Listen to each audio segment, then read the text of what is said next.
2년 전 제주도에서 대학교 다닐 때입니다.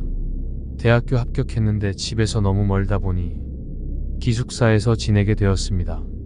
기숙사엔 방 하나에 3명이 살 수 있었고, 한 명은 복학한 2년 선배, 다른 한 명은 저와 나이가 같은 동기였습니다.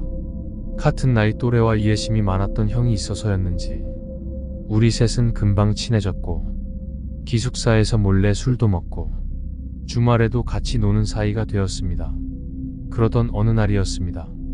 그날도 평소처럼 술을 몰래 가지고 와 치킨과 함께 치맥을 즐기고 있었습니다. 그러다 복학생 형이 무서운 이야기를 해보자고 하여 하나 둘 꺼내기 시작했죠. 그러던 도중 동기 한 명이 자기가 살던 동네에서 쓰던 귀신 부르는 방법이 있다고 하며 이야기를 시작했습니다. 방법은 매우 간단했죠. 방의 모든 불을 끄고 유독 춥거나 음산한 쪽에 시선을 두고는 매일같이 인사를 하는 것이었습니다. 지금 생각하면 말도 안 되는 이야기 같지만 술을 너무 많이 마신 상태라 이성적인 판단도 없었거니와 기숙사 건물이 낡아서 문 밑으로 외풍이 무척 심했기에 조건이 딱 들어맞았습니다. 곧바로 우리는 불을 끄고 문을 향해 말을 걸었습니다. 안녕하세요. 당연히 대답이 있을 리 없었습니다. 미신 같은 이상한 이야기였으니까요. 그리곤 다시 불을 켠 뒤 비웃으며 헛소리라고 하며 술을 마셨습니다. 그 다음날 복학생 형은 매일 같이 하다 보면 나온다고 하며 한 번 나올 때까지 해보자 하더니 매일 밤 불을 끈 뒤 자기 전에 방문에 인사를 하는 것을 습관화했습니다.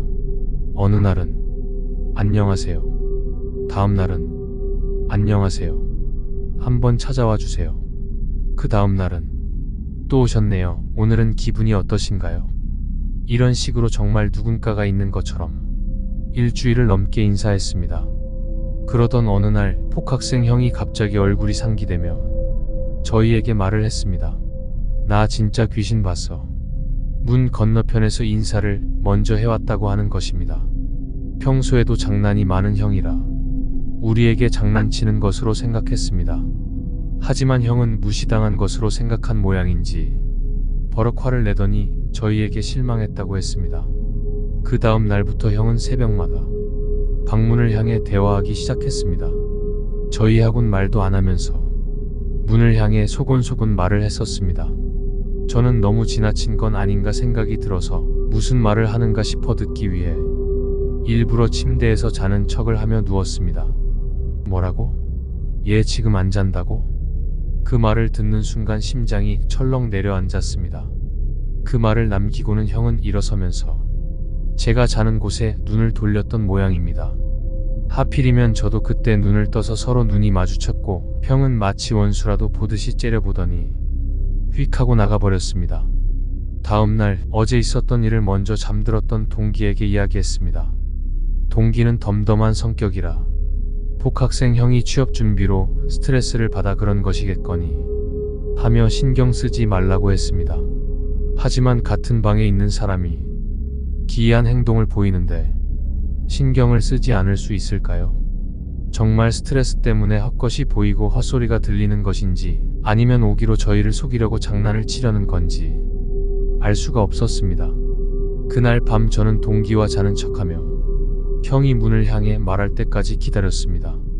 새벽이 되자 형은 어제와 같이 문을 향해 신나게 대화하기 시작했습니다. 그러다 갑자기 일어서더니 이런 말을 했습니다. 그래 이젠 지겨워 같이 떠날까? 지금 같이 가는 게 좋겠어. 이 말을 하고는 문을 열고 어디론가 사라졌습니다.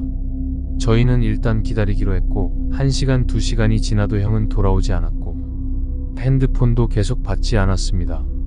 그제야 심각성을 깨닫고 찾기 시작했습니다. 결국 저희는 경비 아저씨에게 도움을 청했고 경비 아저씨는 스트레스 때문일 거라 하며 아침까지 기다리라고 했습니다. 하지만 아침이 되어도 형은 돌아오지 않았고 결국 실종 신고를 했습니다. 그리고 며칠 뒤 옥상에서 형을 발견했고 형은 손목을 칼로 그어 극단적인 선택을 했던 것입니다.